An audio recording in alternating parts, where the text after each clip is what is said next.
The market was alive with noise and color. Merchants shouted prices. Alien children ran between stalls, and the smell of strange spices filled the air. Alex, a young human engineer, knelt beside a broken water filter at the edge of the busy street. His hands moved quickly, his old tool belt clinking as he worked. He was focused, ignoring the crowd. Because fixing this machine meant earning enough credits to eat tonight, then it happened. A loud, sharp voice cut through the noise. Human. What is that thing between your legs? Is it dangerous? The words came from an alien woman standing a few feet away. She was tall, with silver skin, bright yellow eyes, and armor plates across her shoulders. Her long, scaled tail twitched in a way that made her look ready to fight. For a second, Alex froze. His mind raced. What is she talking about? His tool belt? Or was this some kind of alien insult? He looked up and realized the market had gone silent. Every alien nearby was staring at him. Some looked shocked, others stepped back. As if afraid he might explode, Alex opened his mouth to explain. But before he could speak, 3 alien guards started moving toward him. They wore dark armor, their weapons held low but ready. The warrior woman didn't move aside. Her eyes stayed locked on him like a predator watching prey. She pointed again at the heavy object hanging from his waist. "I asked you a question." "Human," she said, her voice calm but cold. Alex's heart pounded. He glanced down. Yes. She was pointing at his multi-tool kit. It was nothing dangerous. Just a collection of repair tools, but in the wrong light, with the strange shapes and sharp edges. He supposed it might look like a weapon. He held up his hand slowly, trying to look harmless. "It's not dangerous," he said. "It's for fixing machines." The crowd whispered. Some aliens muttered in their own languages. One shouted. That's what the last human said before the fire. Alex felt the tension rise. He was just an engineer, not some fighter.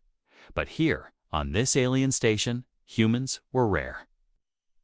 And their technology even rarer. The guards reached him, forming. A half circle dropped the weapon. One ordered. Alex shook his head. "It's not a weapon." He started to unclip it from his belt to show them, but the nearest guard barked. "Hands where we can see them." The warrior woman's tail flicked again, her eyes narrowing. She was studying him like she wasn't sure if she believed him. Alex's mind spun. If they took his toolkit, he wouldn't just lose his income, he'd lose the only thing keeping him alive out here. The air felt heavy, the silence stretching. Even the alien children had stopped moving, peeking from behind their parents. Everyone was waiting to see what the human would do. Then Alex noticed something. The warrior woman's gaze wasn't just on the toolkit. She kept glancing at the strange cylindrical device clipped to its side, the portable plasma cutter. On this station, only soldiers and enforcers carried energy tools like that. No wonder they thought he was dangerous. He took a deep breath. "If you let me explain." "I can prove it's not a weapon," he said slowly. The warrior tilted her head. Curious, but the guards stepped closer. One of them pulling out binders for his wrists. Alex's pulse quickened. He didn't want to fight. He wouldn't win, but he couldn't let them take the toolkit either. The warrior woman suddenly raised her hand, stopping the guards.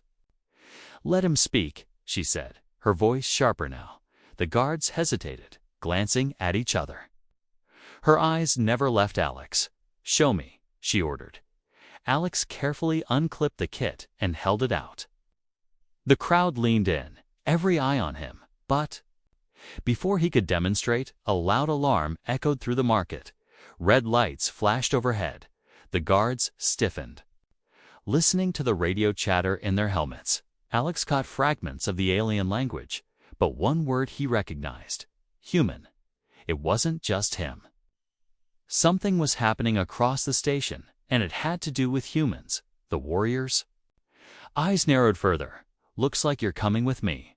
"Human," she said. Alex didn't know if that meant safety or danger. But the way the crowd kept staring and the way the guards kept their weapons ready told him one thing. Whatever happened next, he wasn't leaving this place unnoticed. The market noise didn't return. The question still hung in the air, like a shadow, and Alex had the uneasy feeling that this misunderstanding was only the beginning. The warrior woman's name was Trela. Alex learned that as two guards flanked him and guided him away from the market, her armor rattled softly. As she walked beside him, her long tail swaying with each step. Alex could feel the weight of dozens of alien eyes still following them. It was like the whole station had decided the human was now the center of a dangerous story. They entered a narrow corridor lit with pale blue lights. The air smelled of metal and disinfectant. Alex's toolkit hung from the belt in his hands. The strap wrapped tight so no one could grab it. Trela glanced at it again, and Alex caught the same question in her eyes that had frozen the market. "What is it really?"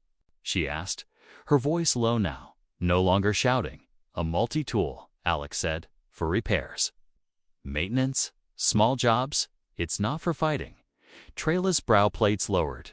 "In my culture," she said slowly, "a belt at the waist carries a weapon, never tools. Weapons are a warrior's pride. Tools are for servants." She looked at him like she was trying to decide which one he was. Alex almost laughed, but stopped when he saw the seriousness in her yellow eyes. "So, because I wear my tools here, you think I'm hiding a weapon?" he asked. "Not just hiding," she replied, displaying like a challenge. They passed through a checkpoint where another guard scanned Alex's belt from a distance. The scanner beeped in warning, and the guard frowned.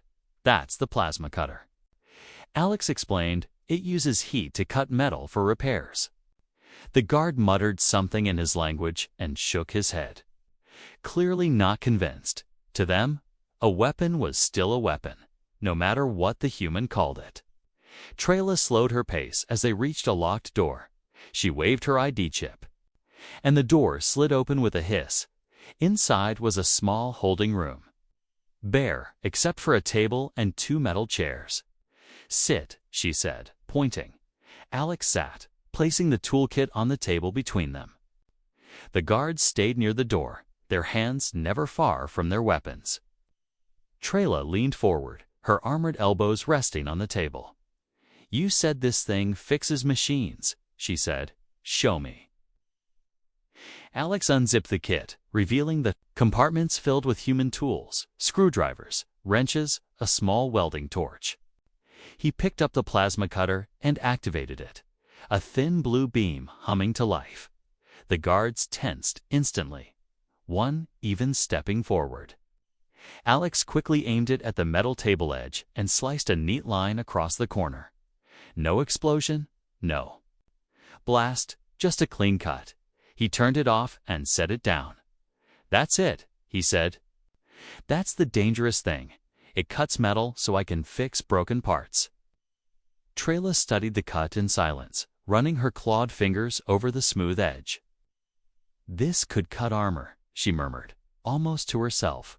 "Maybe," Alex admitted, "but it's not built for that." Her eyes rose to meet his, sharp but curious now. "Why would a human carry such a thing here?" she asked. "Because without it, I can't work," Alex replied simply. "And without work, I don't eat." Her tail flicked again. A sign Alex was starting to understand meant she was thinking. "In my homeworld," she said, "tools belong to builders, but builders do not walk armed into markets. It is a threat, so you think every human with a tool is threatening?" Alex asked. "Not every," she said, "but your kind is new here, and stories spread fast." Alex leaned back. "What kind of stories?" he asked. She hesitated, then said, 2 cycles ago. A human trader started a fire in a market. The weapon looked like your tool. Many believe all humans carry the same hidden danger." Alex felt the knot in his stomach tighten. No wonder. Everyone looked at him like a bomb waiting to go off before he could reply. The radio on one guard's wrist beeped. The voice was urgent. fast, speaking an alien language. Traila's head turned sharply. They've seen 3 more humans. With objects like yours, she said slowly, and one ran when guards approached. Alex exhaled. So this is a station-wide misunderstanding, he said. Traila's gaze stayed on him. But now there was a flicker of something else perhaps. Recognition that not all of this was his fault. She stood, picking up his toolkit and holding it out to him. You are lucky, I believe you. She said, but the others may not, and if bounty hunters hear about this, they will not care what. It really is. Alex took it carefully. Then what now? He asked. Now, she said, you come with me, and you prove to my people that this object is not a weapon, or you won't last the day. As they left the room, Alex realized the misunderstanding was bigger than he thought. This wasn't just about him, this was about how an entire alien society saw humans. And if he couldn't change their minds, he might not get the chance to leave the station alive. The corridors of the station seemed narrower now. Alex walked close behind Traila, his toolkit strapped tight to his side every time they passed a corner. He caught aliens staring and then quickly looking away. The rumor was spreading faster. Then he could explain the truth. It felt like the walls themselves were listening, waiting for him to make one wrong move. Traila's pace was steady, but her eyes moved constantly, scanning for trouble. She didn't speak for a while. And Alex didn't push her. He could tell she was thinking about something important. Finally, she said, you should know. Some here will not ask questions. They will just act. Alex frowned. Act how? By taking you, she said simply, alive if possible, dead if necessary. That made Alex's stomach twist. He wasn't a soldier. He had no training for fights. But on a station filled with dozens of alien species, he realized the wrong. Misunderstanding could end his life in seconds. They turned into a larger hall lined with glass walls. Behind the glass, small rooms held other detainees. Alex slowed as he saw them, 3 humans, each sitting alone, one man with a beard, a woman in mechanic overalls, and a thin teenager who looked barely old enough to be out here. They got caught too, Alex said quietly. Traila stopped, glancing at the rooms. Yes, the same object, the same fear, she replied. Alex stepped closer to the glass of the teenager's cell. The boy looked up, eyes wide with relief at seeing another human. Alex mouthed, I'll help. The boy nodded, though he didn't look convinced. Suddenly, a sharp alarm blared through the hall. The lights flickered red, and a voice echoed from the station's speakers. Traila's head snapped toward the sound. They've declared level 2 containment, she said, her tone dark. What does that mean? Alex asked. It means anyone believed to be carrying your object is to be detained immediately, she said. No trial, no questions. Alex's pulse raced. This was no longer a misunderstanding, it was turning into a full-scale hunt. Guards began running past them, shouting orders into radios. One of the guards stopped and pointed at Alex. That's him. The market human. Traila stepped in front of him, her voice sharp. He's under my custody. The guard hesitated, but only for a moment before running on. Alex saw the look in the guard's eyes. This wasn't over. They reached a lift at the end of the hall. Traila swiped her ID and the doors slid open. Inside, the lift hummed softly. As they descended, Alex leaned against the wall, breathing slowly. Where are we going? He asked. To the docks. She said, if we can get to my ship, we can leave before this spreads any further. The lift stopped too soon. The doors opened into a cargo bay filled with crates, and 3 armored figures stepped forward, blocking the path. They weren't station guards. Their armor was darker, marked with red sigils. Traila stiffened. Bounty hunters, she muttered. The tallest one stepped forward, his voice deep and metallic. We'll take the human. Traila's tail lashed. "He's mine," she said, her hand drifting toward her blade. Alex stepped back, his heart hammering, the leader's eyes. "Flicked to the toolkit that's worth more than you, human," he growled. Alex realized the truth. They didn't care about him. They cared about what they thought was a weapon. Trela moved first, her body twisting as she pushed Alex behind a stack of crates. "Run if you get a chance," she hissed, then spun back toward the hunters. The first clash was loud metal against metal, sparks flying. Alex ducked low, moving around the crates. If he could just find a way to the other side of the bay, maybe he could slip away unnoticed. But one of the hunters broke off and followed him. Alex ran, weaving between crates, the heavy footsteps close behind. His hand brushed the plasma cutter. He didn't want to use it as a weapon. But if it came to it, he had no choice. The hunter lunged, grabbing his shoulder. Alex twisted. Igniting the cutter, a flash of blue light filled the narrow space. The hunter recoiled, releasing him, more in shock than pain. Alex sprinted, hearing the fight between Trela and the others still raging. A cargo door ahead began to close. Alex slid under it just before it sealed shut. He stumbled into another corridor, panting. Trela's voice came over a cum in his ear. He hadn't even noticed she'd clipped it to him earlier. "Dock 7, she said, her voice strained. "I'll meet you there." Alex swallowed hard and started running. The hunt had truly begun, and every alien he passed looked at him like a living bounty. He knew now there was no turning back, if he didn't get off this station soon. The next pair of eyes he met might be the last thing he saw. Alex's boots hit the metal floor of Dock 7 with quick, nervous steps. The air smelled faintly of oil and ozone. The way all busy docking bays did, he scanned the wide space, looking for Trela. Ships of all shapes and sizes were lined up, their hulls painted in alien colors.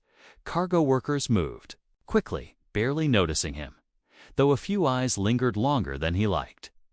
A shadow moved from behind a fuel tank. It was Trela, her armor scratched, a faint line of green blood on her cheek. "You made it," she said, her voice low but urgent.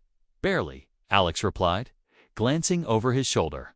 "What about the bounty hunters?" "2 are unconscious," she said. "1?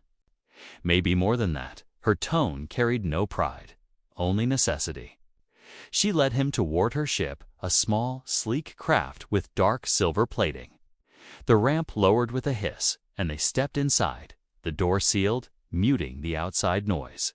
Only then did she look at him directly, her eyes sharp now. She said, "I want to see this tool again, and you will tell me exactly what it can do." Alex hesitated, but she crossed her arms, waiting. He opened the kit slowly, placing the multi-tool and the plasma cutter on the table in the ship's small cabin. "This is it," he said. "The thing between my legs you thought was dangerous." Trela's brow furrowed, but she leaned forward, studying the cutter. "It looks like a weapon," she admitted. "It even feels like one in the hand." Alex picked it up, turning it on. The thin blue beam hummed softly, casting a faint glow on the table. He moved it toward a small panel in the wall. "See this?"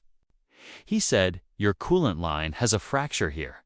You can't see it with your eyes, but the pressure's dropping." He sliced open the outer casing, exposing the damaged pipe. Trela's eyes widened. He switched to a different attachment and welded the fracture closed in seconds, sealing it perfectly. The beam shut off with a click. "That's it," Alex said. "That's what it does. It repairs. It saves ships. It fixes water systems. It's not built for killing." Trela touched the repaired pipe, her claws tracing the smooth line. Her voice was quieter when she said, "My people's water purifiers have been failing for months. We've lost many." Alex set the tool down. "If I came with you, I could fix them," he said. Her eyes lifted, meeting his. "You would do that?" "Yes," he said simply. "Because I can." But the moment of calm broke when a sharp, Alarm blared inside the ship. Trela moved to the control panel, her tail twitching. Her display lit up with red markers, multiple ships closing in on their position. "They've locked the docks," she said. "The station knows you're here." Alex's stomach sank. "How many?" he asked. "Too many," she replied. "But there's something else." She tapped a control, and a fuzzy hollow medge appeared in the air. It was Alex, standing in the market earlier, the toolkit at his waist. A caption in alien script scrolled. Beneath the image, "They're calling it the Human Edge," she said. "They claim it's a compact energy weapon able to cut through any material." Alex exhaled sharply. "They're not going to listen to the truth," he said. "No," she agreed, "but maybe we can show them." Her fingers danced over the console. "We can't fight our way out, but if we transmit proof, live." "They might back off," Alex frowned. "You mean a broadcast?" "Yes," she said. "You repair something critical while they watch. And they see it's not a weapon." He thought about it for a moment. It was risky, but so was sitting here, waiting to be boarded. "All right," Alex said. "What's the most critical thing I can fix here?" Trela's eyes narrowed in thought. Then she pointed toward the main dock's central coolant grid. "It's been unstable for weeks," she said. "If it fails, half the ships here will lose life support." Alex grabbed his kit. "Then let's fix it," he said. Trela stared at him for a moment longer, then nodded. "You're either the bravest human I've met," she said, "or the most foolish." They moved quickly. Slipping through maintenance tunnels beneath the dock, the coolant grid roared. With the sound of rushing liquid, pipes ran in all directions, some steaming, some dripping. Alex scanned the lines, spotting a rupture in the main flow valve. "This is bad," he muttered. "If this bursts, you'll lose pressure across the entire bay." Trela opened her comm, broadcasting the feed to every ship in range. "This is the human you fear," she said into the comm, her voice strong. "Watch what his weapon really does." Alex worked fast, his hands steady, despite knowing dozens of alien eyes were now watching him live. He cut into the damaged section, replaced the joint with a reinforced coupling from his kit, and sealed it tight. The hiss of escaping coolant faded to silence. He turned, wiping sweat from his brow. "All done," he said. The comm feed stayed open. Aliens across the station saw the repaired grid, saw the steady flow restored. Trela's voice cut through the silence. "This is not a weapon, it is survival," she said, "and without it, many of you would be dead." Somewhere in the distance, the docking alarms went silent. Alex exchanged a glance with Trela. Maybe, just maybe, the truth had started to sink in. But deep down, he knew not everyone watching would be convinced. And those who still wanted the so-called human edge wouldn't stop just because. Of one repair, asterisk, the coolant grid's hum filled the space.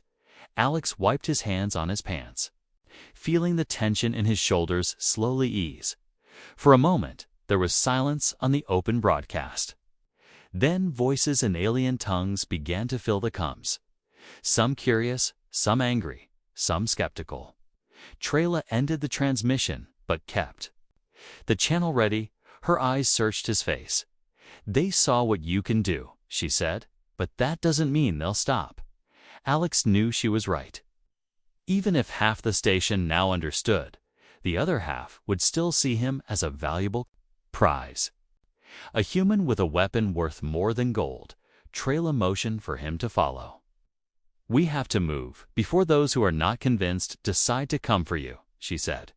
They slipped back into the maintenance tunnels, the air thick with it, the smell of hot metal and coolant. When they reached the docking bay, Trela stopped suddenly. Two guards in standard station armor were waiting at the ramp to her ship. They weren't holding weapons, but their posture was rigid. One stepped forward, his tone firm. "The human is requested for further questioning," he said. Trela's tail lashed once. "He's under my protection," she replied. "Not For long, the guard answered, "Orders have changed. Custody must be transferred." Alex felt his chest tighten. He had no desire to be transferred anywhere. Trela leaned close, whispering, "If they get you inside their holding block, you'll disappear." She turned back to the guards, her voice cold. "This human just saved your ships. I suggest you think before you try to take him." The standoff lasted only seconds. Then one guard touched the other's arm and muttered something. They stepped aside without another word. Trela didn't wait. She pushed Alex up the ramp and into the ship. The ramp sealed shut, and the engines hummed to life. Alex exhaled slowly. "That was close," he said. "Too close," she replied, taking the pilot's seat. Through the cockpit glass, Alex saw the station's curved interior walls. Traffic. Lanes for ships were already starting to close. Trela angled the craft toward the outer exit, her hands moving quickly over the controls. "Are we leaving?" Alex asked. "Yes," she said, "but not to run." Her gaze flicked to him. "We're going to my world. You offered to fix our purifiers, and I intend to hold you to that." Alex leaned back. "Won't that just make me more of a target?" "Perhaps," she said, "but it will also make you valuable to the right people, and those people will protect you." He studied her for a moment. "You're risking a lot for me," he said. "I'm risking a lot for my people," she replied. "You just happen to be part of that now." The ship slipped into the exit lane, the bright glow of the docking barrier ahead. Alex's mind spun. Hours ago, he was just trying to earn credits, fixing a water filter. Now he was in the middle of an alien political storm, with bounty hunters and guards both after him. He didn't know if trusting Trela was the smartest move, but she'd saved him twice already, and right now, that counted for a lot. As they cleared the station's gravity field, an alert blinked on the console. Multiple small ships were in pursuit. Trela's eyes narrowed. "They're fast," she said, "and they're not station security. Those are private hunters." Alex's stomach sank. "Do they ever give up?" He muttered, "Not for a prize this high," she answered. Her hands danced over the controls, pulling them into a tight, evasive curve. The stars blurred as the ship swung sharply. A blast from one of the hunter ships lit up the view, missing by only a few meters. Alex gripped the side of the chair. "Can we outrun them?" he asked. "Not for long," Trela admitted, "but maybe we can outthink them." She threw a switch, and a panel in the cockpit ceiling slid open, revealing a compact maintenance hatch. "You're going up there," she said. "Why?" Alex asked. "Because the only thing they care about is what's on your belt. If we make them think it's gone, they'll stop chasing." Alex hesitated, then climbed up into the hatch. Trela handed him a small, glowing sphere. "What's this?" he asked. "A decoy transmitter. It will mimic the cutter's energy signature." She said her plan was simple. Eject the decoy, make it look like he'd been spaced, and lead the hunters away minutes later. The plan was in motion. The decoy shot out into the dark, drifting like debris immediately. Half the hunters veered toward it. Trela didn't waste time. She hit the thrusters hard. Racing toward the jump gate, Alex dropped back into the cockpit seat. "Half of them took the bait," he said. "Half is enough," she replied. Her eyes fixed on the gate ahead. The ship shuddered as it entered the shimmering vortex. Alex felt the pressure shift, the hum of the engines deepening. They were gone from the station system. For now, he let out a long breath. "So," he said, "I guess we're allies now." Trela's lips curved in the smallest of smiles. "For better or worse, human," she said. "We are, the jump gates." Swirl faded, and the ship emerged into a deep, star-filled void. For a brief moment, it was quiet, the hum of the engine steady. The cockpit bathed in the soft glow of instrument lights. Alex leaned back, thinking maybe the worst was over. But Trela didn't relax. Her eyes kept scanning the console, her claws tapping a restless rhythm against the controls. "They'll follow," she said finally. Alex frowned through the gate. "Yes," she replied. "Hunters have ways of tracking through jump signatures, especially if the prize is worth it." Her voice carried no doubt. She was certain they were still being pursued. Minutes later, her prediction came true. The sensors beeped sharply, 3 red blips appearing on the long-range display. Alex leaned forward. "They're fast," he said. Trela's tail twitched. "They've modified their drives for speed. They'll catch us in minutes if we keep this course." She shifted the ship into a hard turn, pulling them toward a nearby asteroid belt. The dark, jagged rocks drifted lazily in the void. But Alex could see the danger: their size, their unpredictable movement, the narrow paths between them. "This is your plan?" he asked, gripping the armrest. "If they want us," she said, "they'll have to survive the belt to get us." The ship plunged into the field, the hull groaning faintly as smaller rocks scraped past. Alex kept his eyes on the rear display. The hunters followed without hesitation, weaving through the deadly terrain. One of them fired a shot, the energy blast passing so close it left a bright streak across Alex's vision. Trela pushed the thrusters harder, darting between to massive spinning asteroids. Alex's breath caught. They missed the rock by barely a meter. "Don't they care about hitting the asteroids?" Alex asked. "They care more about you," she replied, her focus never leaving the path ahead. Another blast hit a smaller rock just behind them, sending debris spinning through the belt. Alex flinched as a piece slammed into the side of the ship with a loud clang. The lights flickered for a second before stabilizing. They weaved deeper into the belt. Trela's movements were sharp but precise. Alex could tell she'd flown through dangerous places before.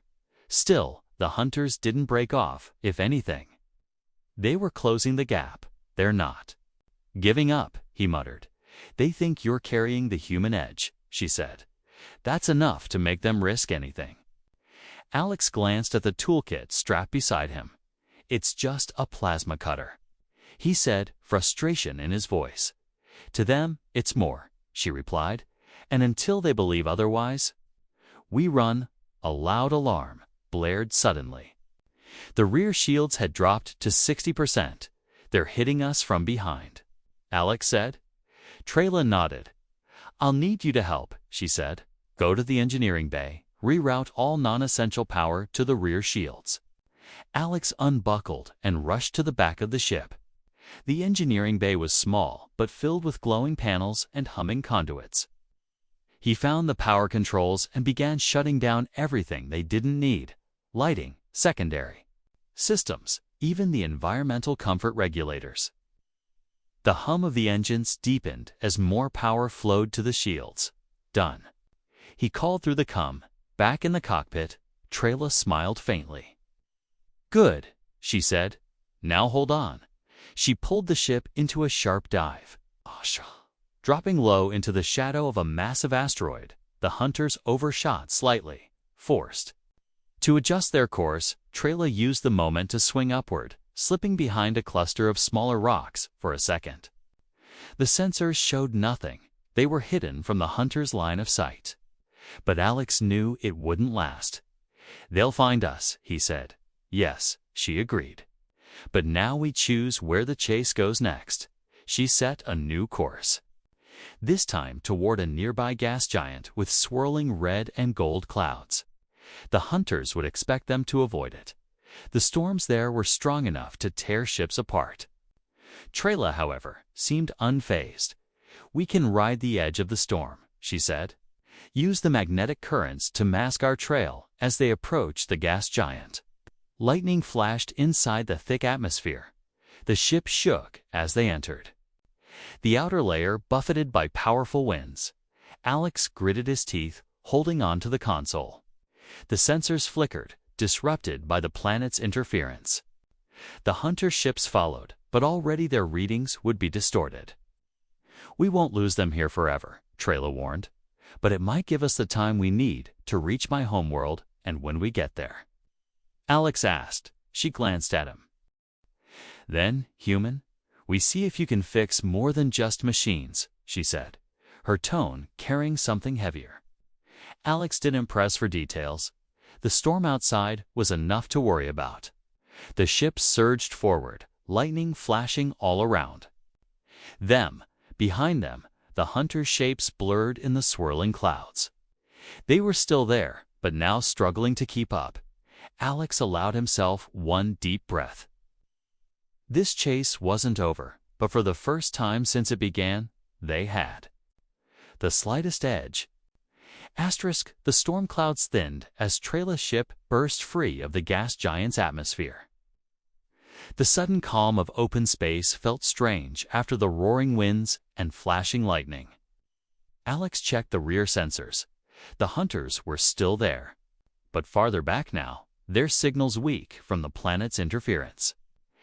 They'll catch up again, he said quietly. Yes, Trela replied, but not before we reach my world ahead. A pale blue planet grew larger in the viewport. It was streaked with silver rivers and dotted with green forests. From this distance, it looked peaceful, but Trela's voice held a weight when she spoke. My people are strong, she said, but without clean water, strength fades quickly. Alex tightened his grip on his toolkit. Then let's fix that, he said. The ship descended through the atmosphere, breaking through clouds into the view of sprawling alien cities and wide lakes. Trela guided them toward a settlement built on the edge of a shimmering river. As they landed, a crowd had already gathered. Their eyes locked on Alex, some curious, some wary, others openly hostile. Whispers passed through the crowd like ripples on water. The human, the weapon, the danger. Trela stepped out first. Her armor catching the sunlight, she raised her voice so all could hear. This is the one you fear, she said. And today, he will decide if that fear is justified. The crowd's murmur grew louder. Alex stepped down the ramp, the weight of every stare heavy on his shoulders. He could feel their distrust. But he also felt something else, the chance to change it. A group of elders approached, their robes flowing, their faces lined with age and worry. One stepped forward, her voice trembling but strong. Our purifiers are dying, she said. We have lost children to sickness. Can you truly help? Alex met her gaze. Yes, he said simply. If you'll let me. They led him to a building near the river, its walls covered in moss and its roof sagging. Inside, the air was damp and metallic, the sound of slow dripping echoing in the air. Shadows, the main purifier, stood in the center, a massive structure of pipes and filters. Its lights dim and flickering. Alex knelt beside it. Opening his kit, the crowd pressed in behind him. Whispering as he worked, he removed corroded parts, replaced broken seals, and welded cracks with the plasma cutter every time the blue beam flared. He could feel the tension behind him. They still thought it could be a weapon. Trela stayed close, watching both him and the crowd, her tail twitching whenever someone moved too near. Alex's hands worked steadily, his mind focused only on the task. Slowly, the purifier's hum grew stronger, the lights brightening. Finally, with one last adjustment, the system roared to life. Clear water began to flow through the pipes, gurgling into the collection tanks. Gasps filled the room, and the elders stepped forward, touching the water as if to be sure it was real. One of them turned to the crowd, her voice breaking. It works, the human saved it. The mood shifted, some still looked uncertain, but others began to nod, to whisper in softer tones.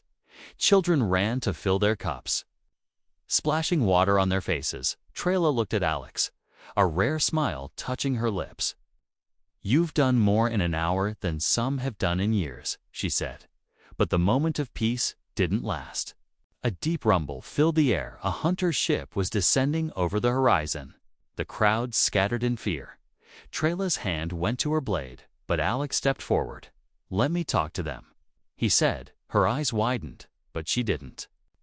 "Stop him." The hunter ship landed hard, its ramp dropping with a clang. 3 armored figures strode out. The leader's eyes locked on Alex. "We've come for the human edge," he growled. Alex held up the plasma cutter, its blue metal gleaming. In the sunlight, he said, "This is what you've been chasing."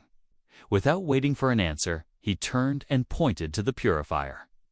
"This is what it does," he said loudly, his voice carrying across the square.